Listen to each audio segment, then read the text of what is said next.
Hello there. So for this week's content, we were asked to look and read articles about sexuality and what kind of our take and what we've experienced in our own lives as far as sexuality.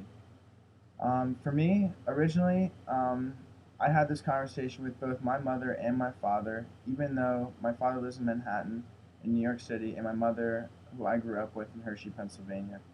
This was always a very open topic between my parents and I. Looking back at it now, although at the time it seemed very awkward and uncomfortable, I thank them for having the conversations like they did with me at an early age.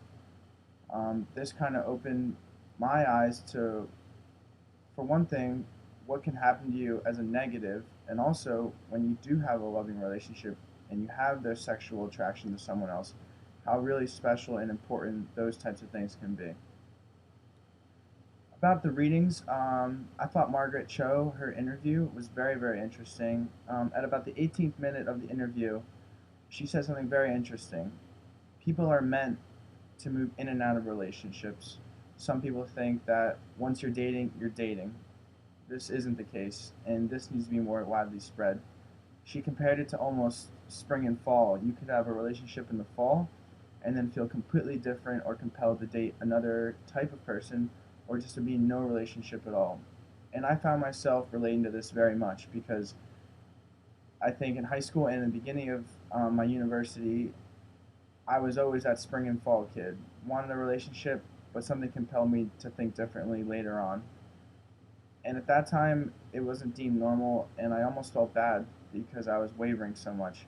But after listening to Margaret and to reading Bornstein's article, I'm kind of realizing that this is almost a normal occurrence for most people to move back and forth.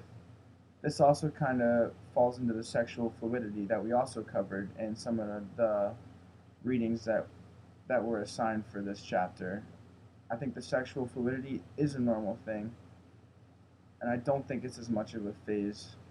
It's okay to experience both sides, whether it's you're attracted to a male or a female, if you're gay, lesbian, straight, it doesn't matter. Things change, you change, your perceptions of the world change, your experiences change, and it's okay to let these things influence you and influence your choices.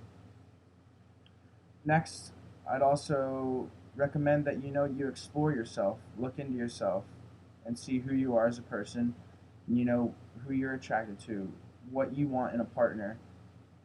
It doesn't have to be a partner for life, but it needs to be a companion that you can relate to. It's someone you can talk to, laugh with, share some sorrows with, share some really, really deep stories, or just have share a laugh at the end of the night when you're feeling down. You need to explore yourself and your own feelings and what you want, not what others want, not what society wants, not what your parents want.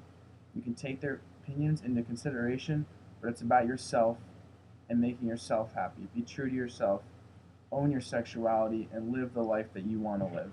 Thank you.